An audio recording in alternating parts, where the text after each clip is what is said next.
Halos nagpapadyak sa tuwa at kilig ang mga kaibigan ng Don Bell dahil sa nababalitaan di umano sa set ng CBML or Can't Buy Me Love na talagang nagpabulabog sa cast ng His Into Her na naging kaibigan ng Don Bell.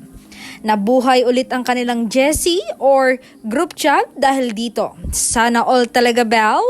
Lord, ibigay mo na rin yung sakin, say ni Criza. Sabi naman ni Snare, bakit Donnie? Paano na ako? Paano na ang lola mo? Ano pa Jello? Sabi naman ni Kauri, kwento ka pa with emojing tawang-tawa. Ang iingay nyo, parang wala dito si Nabel at Donnie ah. Lagot na naman ako nito. Mababasa rin nila to, sabi naman ni Jello.